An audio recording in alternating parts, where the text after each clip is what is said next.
আউযুবিল্লাহি মিনাশ শাইতানির রাজিম বিসমিল্লাহির রহমানির রহিম। শুভ সকাল। সূরা আল বাকারা আয়াত 102। এরা এমন বিদ্যা শিখত যা দ্বারা তাদের ক্ষতি সাধিত হতো আর এদের কোনো উপকার হতো না, এবং অবশ্যই তারা জানত যে যে ব্যক্তি ওই কাজ অবলম্বন করবে পরকালে তার কোনো অংশ থাকবে না। আর যার পরিবর্তে তারা স্বর্গীয় কথাগুলোকে বিক্রয় করেছে তা কতই না জঘন্য যদি তারা জানত। আর যদি তারা ঈমান আনত এবং মুত্তাকি হতো তবে আল্লাহর নিকট শ্রেষ্ঠতর সুফল ছিল। যদি তারা জানত, হে বিশ্বাসীগণ, তোমরা রায়না বলে সম্বোধন করো না, যার অর্থ আমাদের রাখাল, এবং বরং তোমরা বলবে অনুচরণা, অর্থাৎ আমাদের প্রতি নেক দৃষ্টি দিবেন।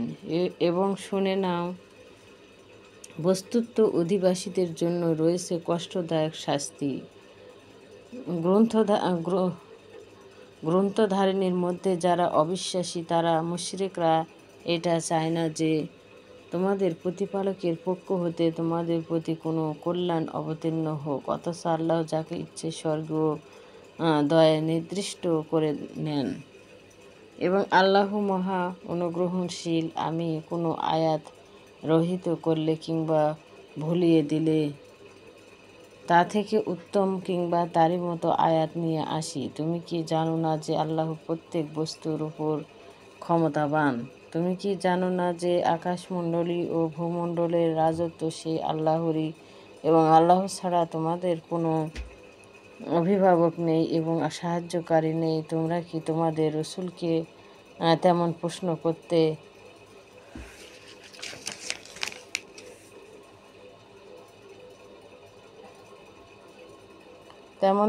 করতে চাও যেমন মূসাকে প্রশ্ন করা হয়েছিল? যে ব্যক্তি ঈমানের পরিবর্তে কুফরি করে সে ব্যক্তি অবশ্যই সরল পথ হতে বিচ্যুত হয়।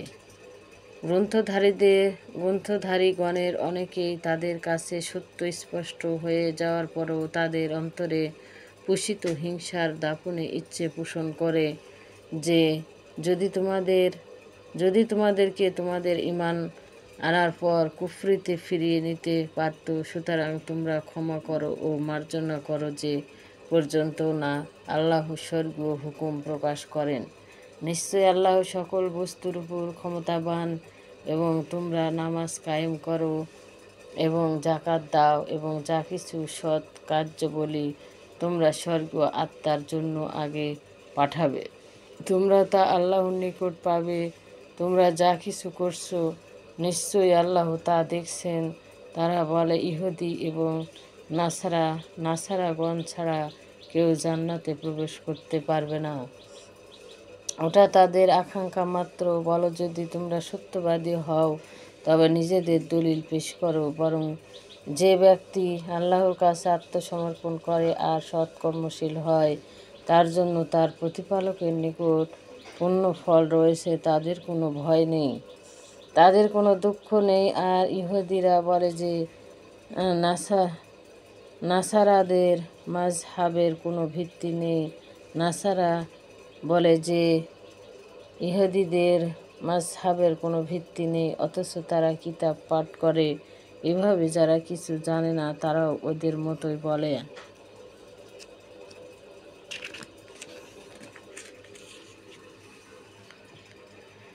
যার সম্বন্ধে তারা মতবিরোধ করেছে, আল্লাহ কিয়ামতের দিন তাদের মধ্যে সেই বিষয়ের সমাধান করবেন।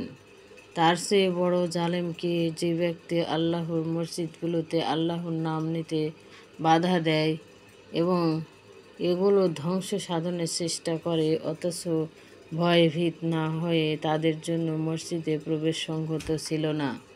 এদের জন্য দুনিয়াতে আছে লাঞ্ছনা এবং পরকালে তাদের জন্য রয়েছে কঠিন শাস্তি। পূর্ব পশ্চিম আল্লাহরই। সুতরাং তোমরা যেদিকে মুখ করো না কেন সেদিকেই আছে আল্লাহর চেহারা আর সুবিস্তৃত সর্বজ্ঞ।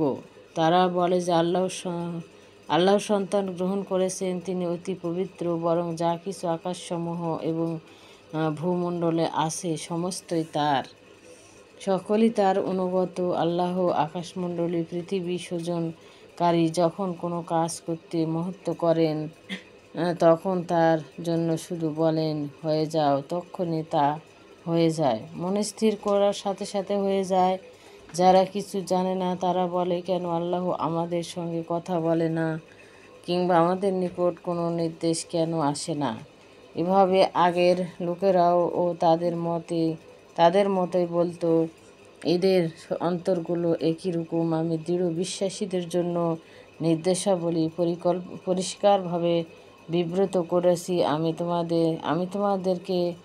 আমি তোমাকে সত্য দিনসমূহ সুসংবাদদাতা এবং ভয় প্রদর্শনকারী হিসেবে প্রেরণ করেছি। জাহান্নামীদের সম্বন্ধে তোমাকে কোনো প্রশ্ন করা হবে না। ইহুদি ও নাসারারা তোমার প্রতি রাজি হবে না, যে পর্যন্ত না তুমি তাদের ধর্মের আদর্শ গ্রহণ করো। বলো, আল্লাহর দেখানো পথই প্রকৃত সুপথ, এবং তুমি যদি জ্ঞান আসার পরও এদের ইচ্ছে অনুযায়ী চলো, তাহলে তোমার জন্য আল্লাহ ক্রোধ হতে রক্ষা করার মতো কোনো অভিভাবক ও সাহায্যকারী থাকবে না। আমি যাদেরকে কিতাব দিয়েছি তারা যথাযথভাবে কিতাব তেলাওয়াত করে, তারাই এতে বিশ্বাস পোষণ করে, আর যারা এর প্রতি অবিশ্বাস করে তারাই ক্ষতিগ্রস্ত। হে বনী ইসরাইল, আমার সেই অনুগ্রহ স্মরণ করো যা আমি তোমাদের প্রতি করেছি, এবং আমি তোমাদেরকে বিশ্ব জগতের সকলের উপর শ্রেষ্ঠত্ব দিয়েছি। আর তোমরা সেই দিনের ভয় করো যেই দিন কেউ কারো কোনো কাজে আসবে না, এবং কারো পক্ষ হতে কোনো ক্ষতিপূরণ গ্রহণ করা হবে না, এবং কারো সুপারিশ ফল দিবে না, এবং তারা সাহায্য প্রাপ্ত হবে না। এবং স্মরণ করো যখন ইব্রাহিমকে তার প্রতিপালক কতিপয় বিষয়ে পরীক্ষা করলেন, অতঃপর সেগুলো পূর্ণ করল। তখন আল্লাহ বললেন, আমি তোমাকে মানব জাতির নেতা করেছি। ইব্রাহিম আরজ করল, আর আমার বংশধর হতেও। নির্দেশ হলো, আমার অঙ্গীকারের মধ্যে জালিমেরা সামিল নয়। এবং স্মরণ করো যখন আমি কাবা গৃহকে মানুষের জন্য মিলন কেন্দ্র এবং নিরাপত্তা স্থল করলাম, এবং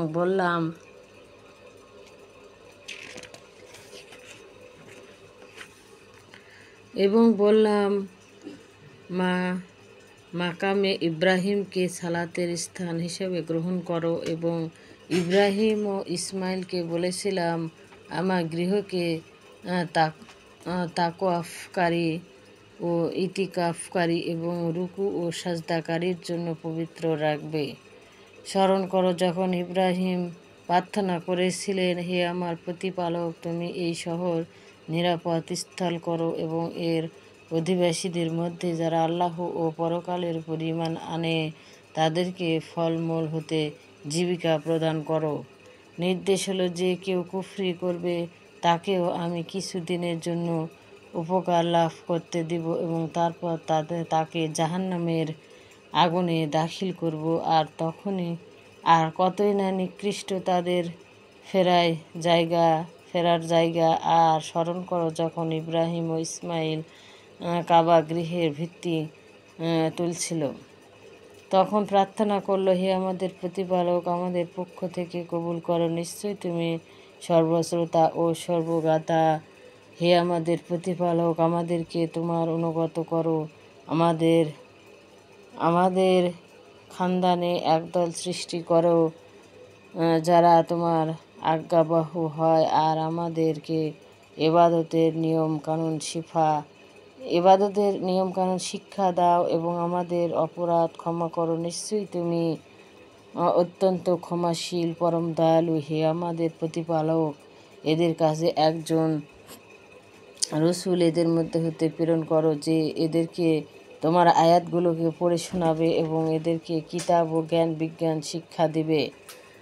ভিডিওটি ভালো লাগলে অবশ্যই লাইক, ফলো এবং সাবস্ক্রাইব করবেন, পাশে থাকবেন। আর যে যেখান থেকে দেখছেন, অবশ্যই আল্লাহ তাআলা সবার পরিবারে সুখ শান্তি বয়ে আনে। বয়ে বয়ে এনে দিবে ইনশাল্লাহ আল্লাহর রহমতে, এবং এদেরকে বিশুদ্ধ করবে। নিশ্চয়ই তুমি ক্ষমতাশীল প্রজ্ঞাময় সেই নির্বোধ ছাড়া অন্য এমন কেউ আছে যে মিল্লাতে ইব্রাহিম হতে ফিরে যাবে। আসসালামু আলাইকুম, শুভ সকাল। পরের ভিডিও দেখার জন্য আমন্ত্রণ রইল।